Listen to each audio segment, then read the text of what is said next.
بسم الله الرحمن الرحيم الحمد لله رب العالمين والصلاة والسلام على سيد المرسلين وعلى آله وأصحابه أجمعين. چند کتب د علل کتابونه ذکر کوو چې معلل حدیث کم حدیث ته وایي او علت کله په سند کې کله په متن کې د معلل حدیث ته پیژندلو طریقه چې تمام طرق او اسانید راجمع کړل شي، د رواتو اختلاف ضبط او اتقان وکتل شي، چونکې دا مشکل پند حافظ ابن حجر رحمه الله فرمایي وهو من أغمز أنواع علوم الحديث وأدقها ولا يقوم به إلا من رزقه الله تعالى فهما ثاقبا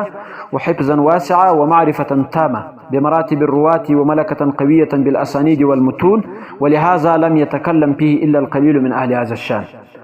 أو حافظ ابن حجر رحمه الله فرماي إمام عبد الرحمن بن مهدي رحمه الله فرماي دا إلهامي علم دي. لو قلت للعالم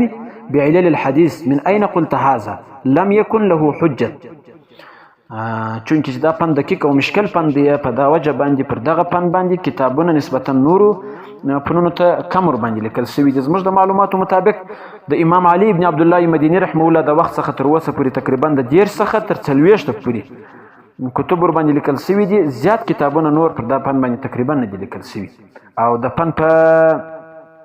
ائمه کې په اولنیو کتابو کې د پنځ کم ائمه دي دغه پن، لکه امام علي ابن عبدالله مدیني رحمه الله، امام احمد ابن حنبل رحمه الله، امام بخاري رحمه الله،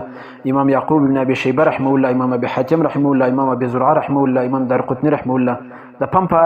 ائمه کې او ابتدایي کتابو کې العلل د امام علي ابن عبدالله مدیني رحمه الله په 204 هجري کې وفات شوی دی. معلول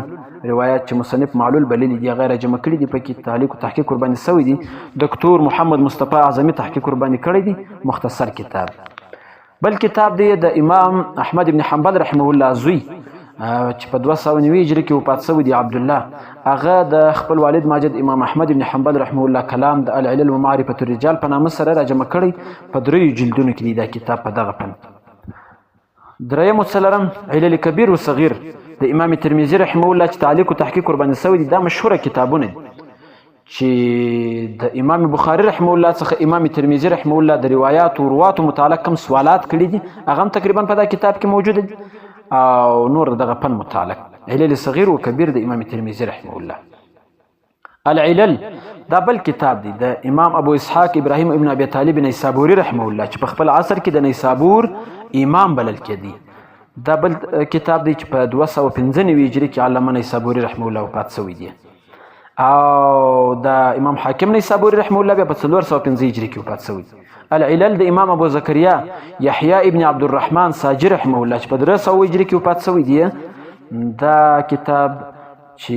دا په دغه پن کې دی. العلل د امام ابو بکر احمد ابن محمد ابن هارون رحمه الله 311 هجري کې وفات شوی دی او په 2 جلدونو کې دا کتاب.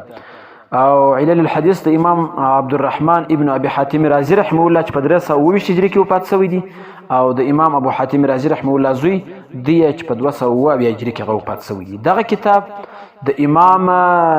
عبد الرحمن ابن ابي حاتم رازي رحمه الله کتاب دکتور سعد ابن عبد الله او خالد ابن عبد الرحمن تحقیق قرباني کړی دی په 9 جلدونو کې دی دا کتاب.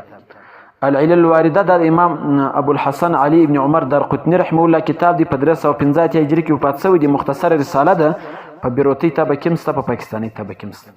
د علامه ابن جوزي رحمه الله العلل المتناهيه په الاحاديث الواهيه دا کتاب چې پر ډیرو روایتو باندې کلام کړی دی او تعلیق او تحقیق قرباني شوی دی، په 2 جلدونو کې چاپ شوی دی. تلخیص یې هم شوی دی، علامه زاهبي رحمه الله دغه کتاب تلخیص کړی دی، هغه هم چاپ شوی دی، جلا هم ملاوي شي. بیان الوهم والإيهام في كتاب الأحكام د امام ابو الحسن پاسی رحمه الله چې په 628 هجري کې وفات شوی دی، او پر دا کتاب باندې تعلیق او تحقیق دکتور حسین آیت سعید ور باندې کړی دی، په 6 جلدونو کې دی دا کتاب. او بیا بل کتاب چې امام زاهبي رحمه الله د امام ابو الحسن پاسی رحمه الله کم خطاوی یا تسامحات هغه بیا په یو جلد کې پر هغه باندې چې کلام کړی دی هغه بیا جلا چاپ شوی دی. او الظاهر المطلول في الخبر المعلول د حافظ ابن حجر رحمه الله کتاب دی په دغه پن. دا تقریبا د علامه دارقطني رحمه الله د کتاب تلخیص دی، او دغه پن د معلوماتو د پاره چې پر دا کم کتابونه لیکل شوي دي پر دغه پن باندې د تفصیلاتو د پاره بیا چند کتب موږ ذکر کوو چې هغه مطالعه سي هغه وکتل سي. علم علل الحديث ودوره في حفظ السنة النبوية یو دا کتاب دی دکتور وسیع الله ابن محمد عباس لیکلی. دوم قواعد العلل وقرائن الترجيح دکتور عادل ابن عبدالشکور ابن عباس لیکلی دی، دا بل کتاب دی. دریم جهود المحدثين في بيان علل الحديث دا ابو عمر علي ابن عبد الله کتاب دی، دا بل کتاب. څلورم علم علل الحديث په دا کتاب کې تعریف، اهمیت، ائمه د فن او کتب د فن د مولانا سید عبدالماجد غوري صاحب. د مولانا سید عبدالماجد غوري صاحب کتابونه په علوم حدیث کې ډیر کتابونه لیکلي دي، ډیر ښه کتابونه دي د مطالعې دپاره، د معلوماتو دپاره. الميسر في علم علل الحديث دا هم د مولانا سید عبدالماجد غوري صاحب کتاب دی، دا هم که مطالعه سي پاکستاني طبو کې دا سته دا کتابونه. المدخل الى علم علل الحديث د سعد ابن عبدالله په 158 صفحاتو کې کتاب دی د فن متعلق معلومات. المدخل الى دراسة علم علل الحديث دا هم د مولانا سید عبدالماجد غوري صاحب کتاب دی، دا ښه کتاب دی. او بل الميسر في علم مصطلح الحديث د مولانا سید عبدالماجد غوري صاحب کتاب دی، د 400 څخه په لږ کم صفحاتو کې دی، دا بیا د مصطلح حدیث د معلوماتو مطابق ډیر ښه کتاب دی. ان شاء الله تعالی زموږ په علوم حدیث کې به قدر ضرورت پر کتابو باندې کلام وسو، وروسته به بیا د فقه متعلق چې کوم اهم فتاواوي، اهم کتابونه د اصولو کتابونه دي، پر هغه باندې کلام و محاضرې کوو. او حالا به څه کتابونه، هغه کتابونه ذکر کوو چې د 24 غنټې مسنون اذکار، اورادو، ادعیو دپاره کوم کتابونه دي. دا کتابونه هم ضروري دي چې د انسان 24 غنټې روزمره زندگی باید په مسنون اعمالو اورادو باندې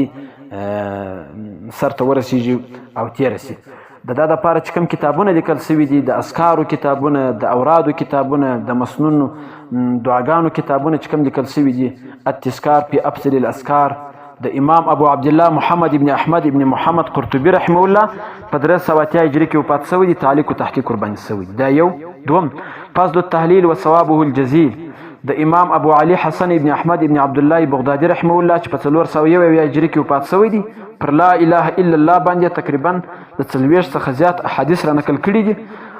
پر دا رساله باندې عبدالله ابن یوسف تحقیق ورباندې کړی دي. الاذکار د امام نووي رحمه الله دا ډیر مشهور دی. الاذکار په دغه فن کې، په دا موضوع کې ډیر مشهور کتاب دی چې حافظ ابن حجر رحمه الله نتائج الافکار په تخریج احادیث الاذکار، دا د دغه الاذکار د احادیث د تخریج، او بیا علامه سخاوي رحمه الله څه کار باندې کړی دی تخریج، دا کتاب د امام نووي رحمه الله. او پر دا الاذکار باندې شروح لیکل سوي. فوائد و نکات علامه سیوطي رحمه الله د تحفة الابرار بنکت الاذکار په نامه سره ورباندې لیکلی دي. او دا رقم بل کتاب دی الاسرار په نامه سره، او پر دې باندې چې کومه شرح لیکل سوې د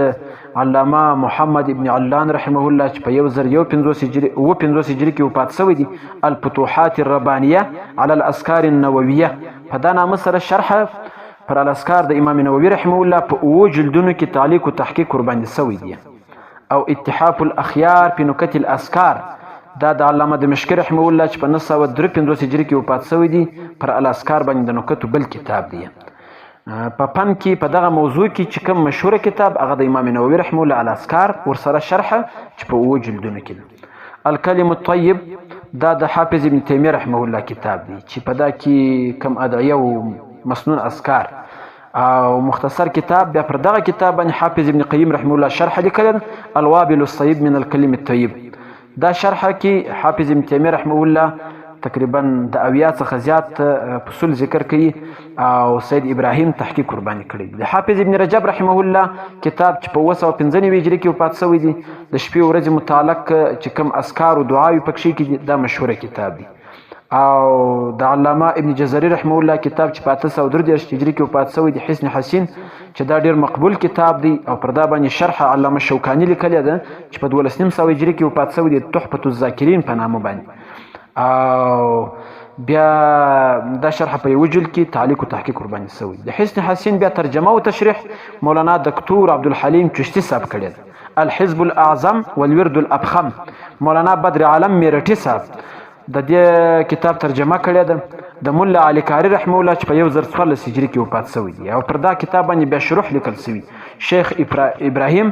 پر دغه الحزب الاعظم باندې شرح لیکلی د فیض الارحم و فتح الاکرم. دا تقریبا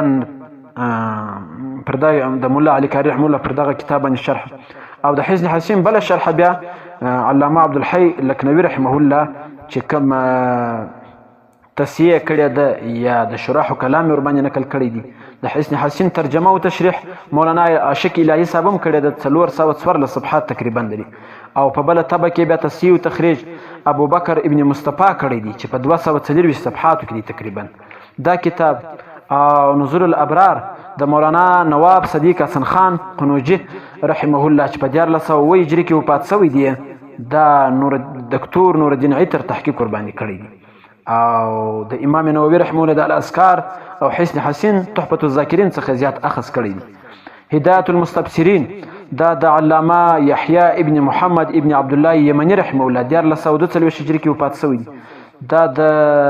حسن حسین شرح د گویا په یو جلد کې ریاض الجنه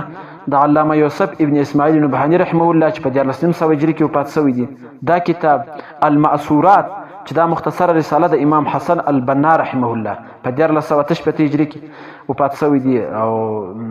دا مختصر رساله ده او بیا په اردو کې پر دغه موضوع باندې کوم کتابونه لیکل شوي دي په عربي کې یو مشهور کتاب عمل اليوم والليله د